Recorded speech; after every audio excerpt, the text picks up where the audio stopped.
I'm Rob Forsyth, and this is Liberalism in Question, a series of ongoing podcasts from us here at the Centre for Independent Studies, looking to issues around classical liberalism, both its strengths, its weaknesses.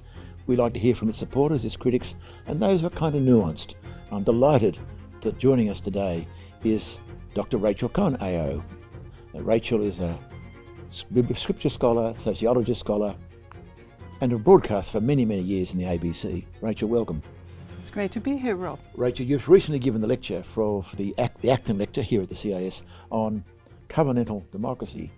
In it, you explore a whole range of issues about the dangers and threats to a liberal democracy that we're living in, and the role of religion and so forth. It's a very interesting, full of rich ideas. I'll explore some with you. You started by saying, and this may be controversial, I think, for many people, that there's a crucial role for religion and moral grounding for a democratic liberal society. What do you mean?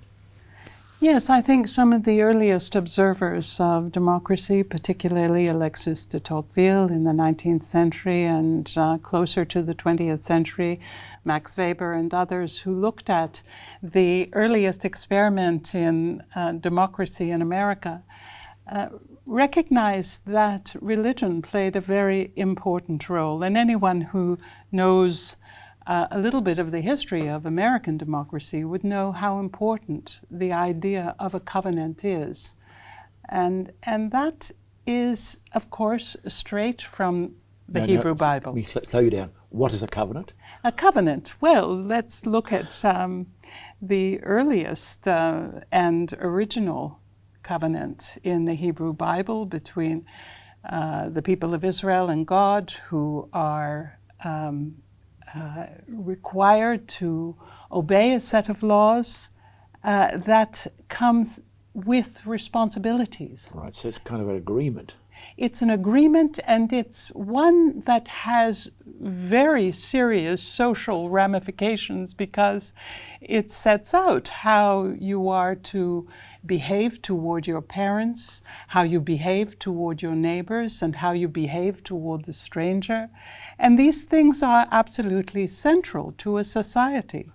But a covenant is both where the people doing the covenanting, people obeying the covenant, are themselves consenting to it. It's not just a top-down idea, is that right? Absolutely, and that is the most serious component, really, and that it foregrounds the capacity to reason, to understand, and most especially it accepts the notion that individuals have a conscience. They struggle with what is right and what is wrong, and to come to a law, to obey it through a sense of understanding and duty is central to the covenant. And you just made the point that you understand this to be fundamental for a democratic liberal society, the concept of a covenant. Yes, and I think that certainly Alexis de Tocqueville noted that in his major work, Democracy in America, but also others had too. Lord Acton realized that when he looked back at the history of his own tradition, rooted in the Hebrew Bible, he said, although he was Catholic, he said that the Jewish people had essentially established the first democracy, in that it was a collective who consented to obey the law, but that didn't mean they always did it. No, of course. And yet needed to be also judged by that law and its interpreters, which of course also came with an understanding that mercy and forgiveness also went along with that. That translate, that biblical story, yes, translate to democratic liberalism? What's the connection in your view? Well, the connection is that many of the people who were at the forefront of establishing democratic societies were imbued with biblical notions. And that sense that law is central. It's not just controlling people from, as you said, top down. It's ensuring that people themselves understand the law, which is why, for example, in democratic societies, it was recognized very early on in the mid-19th century that education and public education was very important, because citizens, people who lived in society with others who might have been different from them and had slightly different beliefs, needed to understand the laws. They needed to understand also how, as John Stuart Mill talked about it, education was necessary so people could learn to respect others who were different from them and to respect their rights.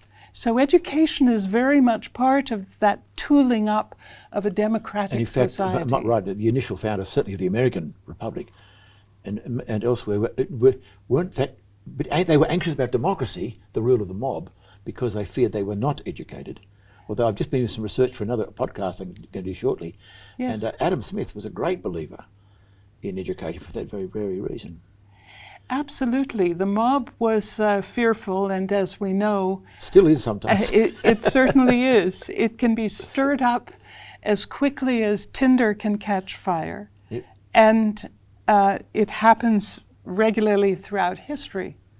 Now, what's the relationship of this covenant, this concept of covenant that you say was brought to those who are founding liberal democracies, with the concept of the social covenant, that the idea that people like Hobbes and others postulated a kind of agreement amongst people to give up their to give up their liberties to each other in order to get on and live in a society. Are they related at all? Well, yes, although I think Hobbes was less... That's more... respectful of religion, although John Locke, on the other hand, who is sometimes misrepresented as being anti-religion, actually believed that natural law was a God-given In other words, there was thing. Right and wrong in the world. Yes. And even I noticed and we're recording this around the time of the American Declaration of Independence, when Yes. the American people, those tax avoiders, broke away from their lawful king, and notwithstanding Yes. that. But even there, they say it's that we take these truths to be self-evident, and then they talk about given by their creator had endowed these people with these rights. So there is a sense of, on one hand, these things are somehow in natural law, which is a kind of quasi-religious idea as well. Yes, and that's where the Judeo-Christian tradition, whether it's actively practiced in churches or whether it's a kind of inheritance that is understood, is the kind of cultural bedrock of Western democracies. Even if not acknowledged religiously, perhaps. Yes, and yet I would say, Rob, that it needs to be acknowledged on a regular basis, lest it fade away and disappear and be supplanted by other... I'll come to that in a moment. It seems to me there's one important question about Western democracy. If we grant your claim that, which I do grant, that it comes out of the bedrock of Judeo-Christian concepts of the world, and people like Tom Holland in his book Dominion, others have shown this, I think. And the question is this: is our society a tree or a rocket? I'll explain. A tree, if you ring a tree that grows in the soil of this understanding, you ring bark the tree, and in other words, you cut it off from those roots, it will die. And on that, this is the claim that if our society does lose its grounding in these roots, it will not survive. The other view is a two-stage rocket. You take off. The first stage is the Judeo-Christian bounding goes, but then the rocket continues on. And we can't really know, I think, historically, what's going to happen. If we don't renew these foundations, will our society atrophy, die in its, or will it somehow find its own further mojo? Now, your thesis is it will not survive unless we renew and don't forget these foundations. Am I right? That's essentially what you were saying in your lecture. I agree with that. That's a very good metaphor or analogy, and I think the problem with the rocket is that we don't know where it'll end up, and indeed if it'll end up crashing on, it seems to me that we are obliged to keep alive this beautiful thing which we have created and fought to defend. After all, democracy has not been sailing easily on smooth waters. It has been attacked by both the fascist right and the communist left, who actually behave quite similarly. We have sailed through, and we must continue to. And that takes belief in democracy. However, I notice that you think that that a good like liberty itself, I'll quote you, in the wrong context, can be a very great danger to democracy. Liberty. You say in your lecture. Yes. What does a democracy society turn into when liberty is rampant, unregulated, or regulated in such contradictory ways, attempts to appease different groups, such that it's lost sight of the nation as a whole, which is out of control and unrecognisable? Tell me, what did you mean by that? I think that it's something like your metaphors. It doesn't know whether it's a tree or a rocket. And if it's behaving like a rocket, it thinks that it can be influenced by all sorts of other regimes, such as the UN, such as the ideology of globalism, which it promises a future that is almost uncharted. You just put a light under it and boom, off it goes. It seems to me that when liberty is too open, it loses its focus. Liberty is only tested in a state, a nation state.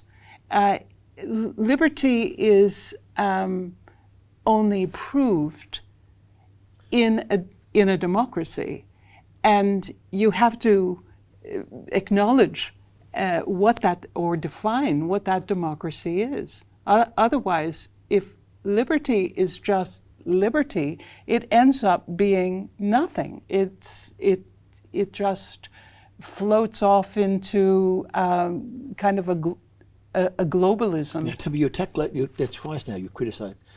What's wrong with globalism? Well, sorry, what do you mean by that? What's wrong with it? I think the problem with globalism is that it's not discriminatory. It's undiscriminated openness to regimes or people or ideologies that actually are destructive of democracy itself, destructive of the nation state itself.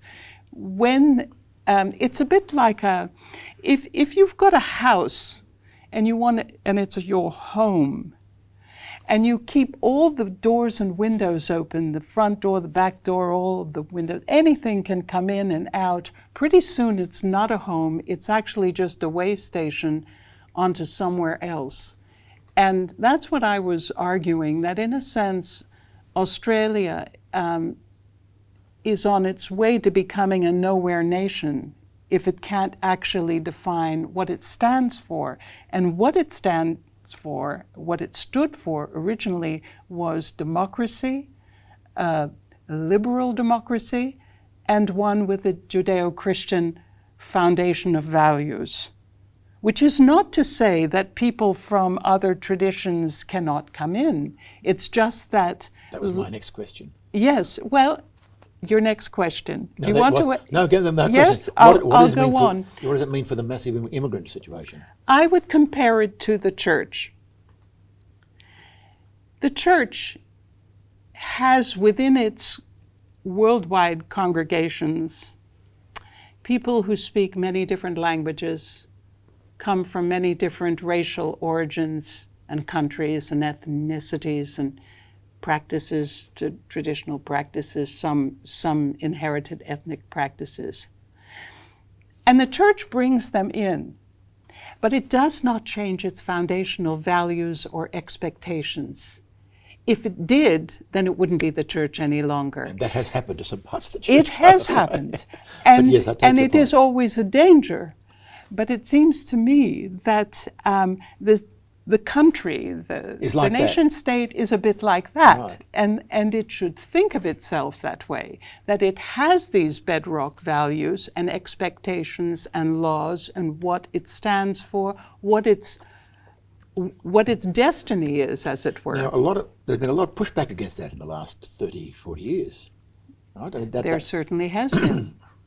Tell me more from your point of view. I think where we have gone woefully wrong is we have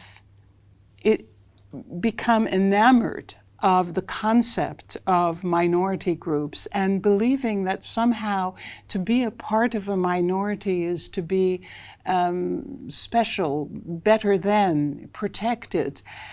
I think that is a problem, because pretty soon what you've got is just, as Rabbi Jonathan Sacks, Lord Rabbi Jonathan Sacks said, you have the analogy of a hotel.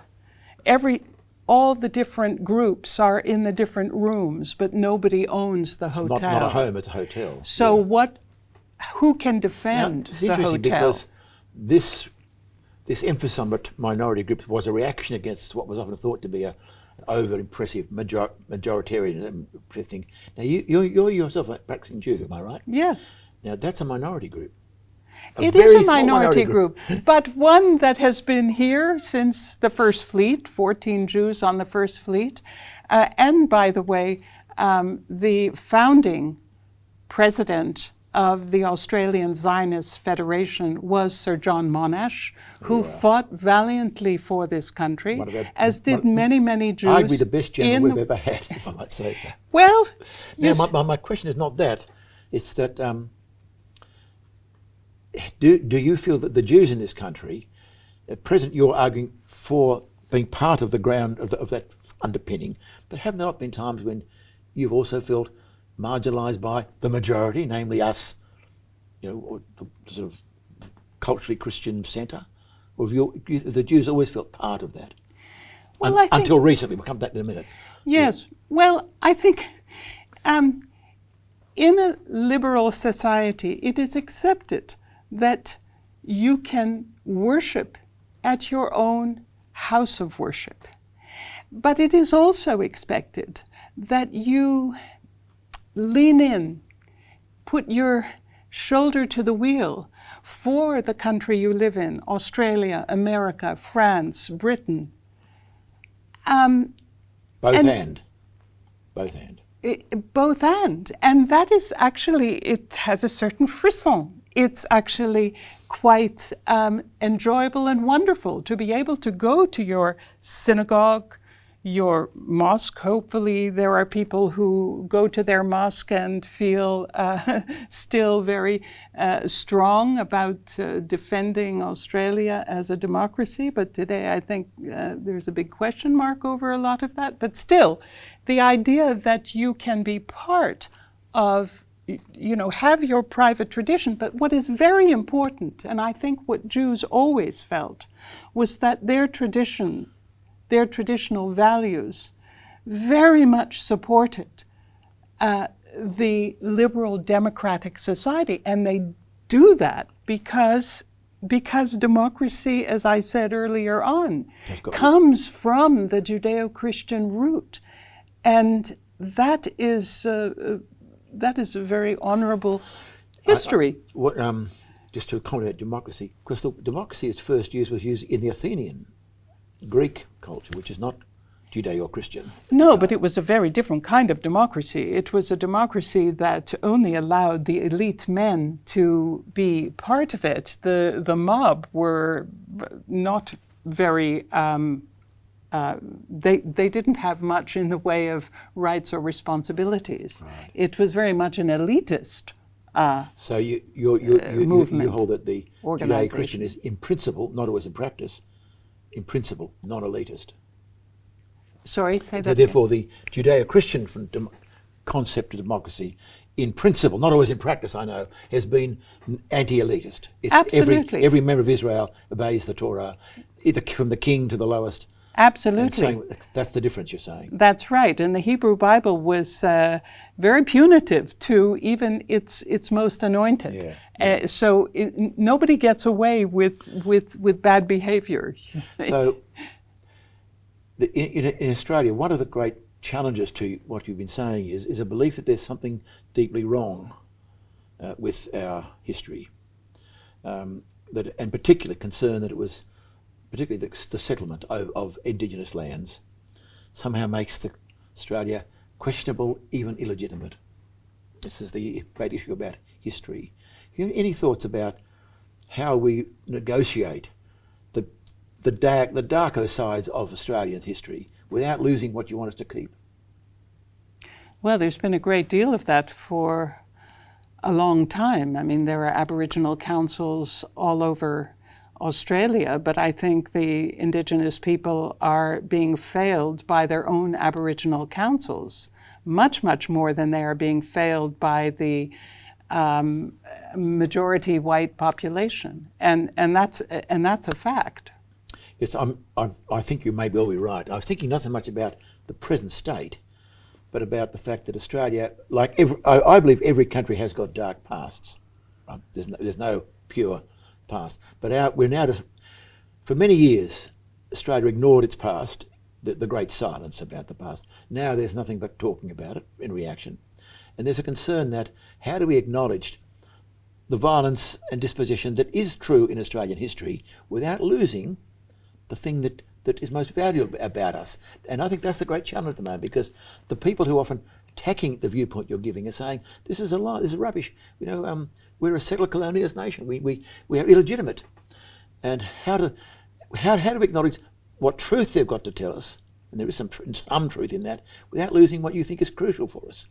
I think good history has to be pursued, and that has not been done to a great extent.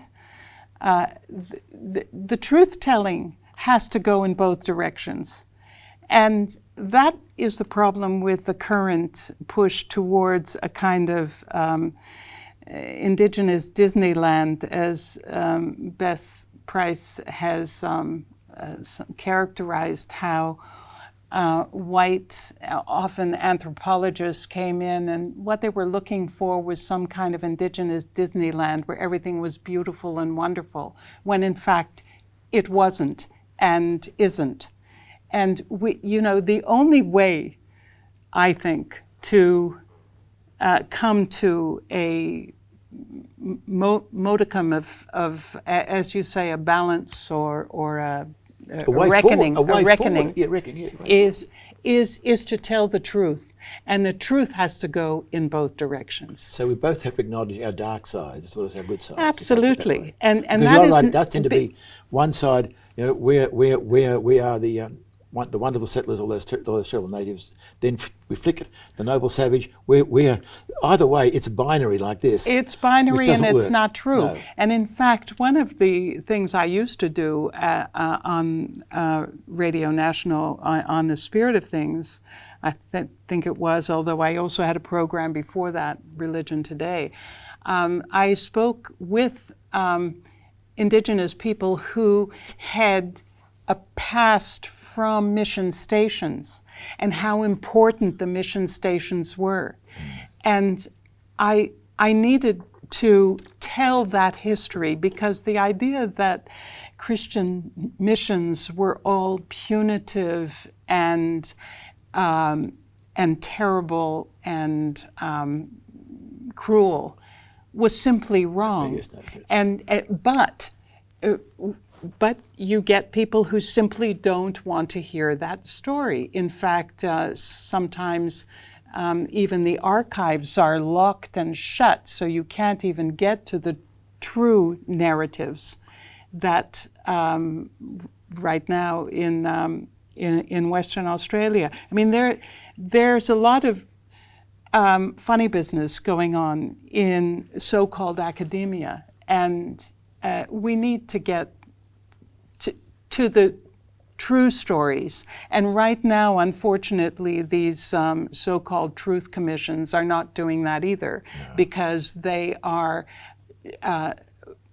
rejecting again, another bedrock value of a liberal democracy is material evidence in the law. You have to have evidence. You can't just make claims or have a feeling. And unfortunately, some of the truth commissions are basing their reports on unverified stories. And that, again, is part of the problem you were talking about, that binary way in which we try to solve the problems of the past by, again, erring in the direction of a fantasy. Like that, yes. A fantasy. There was a fantasy at one level and has flipped another fantasy at the other. Now, Rachael, you firmly believe that that any liberal democracy needs an underlying foundation in a moral foundation, and which is based on a spiritual foundation, even if it's not explicitly religious, although you think that and this is being ignored and forgotten. Now, what do you think of the future? What are you hopeful, or are you despairing of the future of our country, given present trends?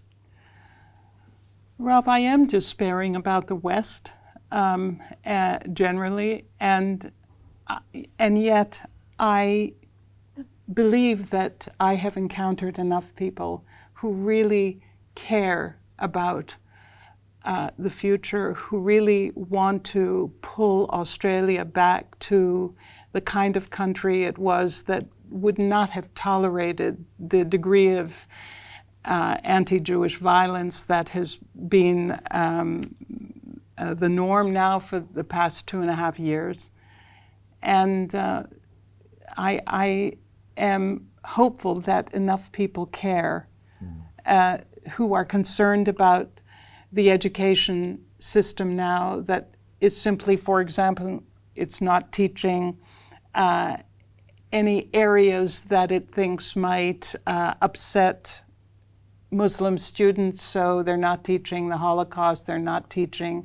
And I imagine in other areas too, there is this fearfulness around upsetting students. And I think we've just lost our nerve, lost our belief in the things that are foundational.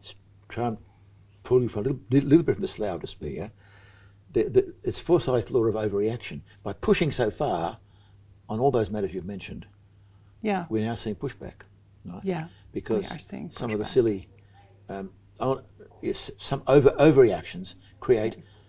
I sound like Hegel, don't I? Create the contradictions and push back. Yes, and I think exactly. We are seeing pushbacks. How long it is, it's so hard to tell. So it's not. Nothing in history is a straight line. I can tell you that. Right? You're right. That's important. So don't give up. No, you're right. And I have always believed that too. I mean,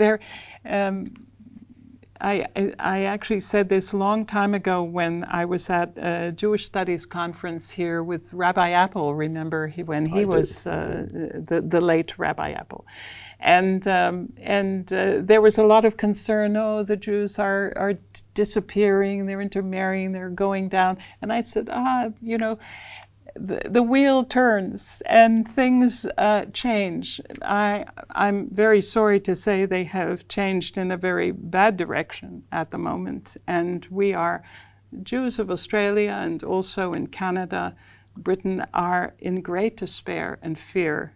And we need the support. We need people who stand up for not just us, but for the Australia that once was. For a society in which Jews, unbelievers, Muslims, Christians, can all have a honoured place. That's what we're after, not favouring any one group, but a society which can hold it together. Which can hold it together, and where universities are bearing the standard for great academic work. Yes, well, that's another story. That is something. As you know, very bright people are the ones who can say the most stupid things. I'm Yes. sorry to criticise your profession, but that's true. Yes, it is. In fact, It is. sometimes only very bright people can say the stupidest things. Yes, and I was fortunate to have a supervisor back at McMaster University, where I got my PhD and my MA. He used to talk about the Luftmenschen. The Luftmenschen. I love that. What was that? These were the men of air. It's German, Yiddish for yes. Yes, I mean airheads. Airheads. Airheads, as it were. A very sophisticated term for it, but they were often drawn from the privileged classes, and they believed their own ideologies and were ready to dump on the society that had actually given them a foundation. Well, and we have to start being more grateful and producing better, more hopeful programs. And that, I would say, also goes to our popular entertainment, which I think is shockingly bad and doesn't actually model the kind of good behavior, the kind of good person we like to see, we like to be with. A lot to be done. A lot to be done, Rob. Rachael Kohn, thank you so much for participating in Liberals in Question. I hope we've not been too Luftmenschen ourselves. I hope you agree with me. Anyway, this has been another one in our Liberalism in Question podcast. A lot to think about there. My name's Rob Forsyth. Thanks for watching.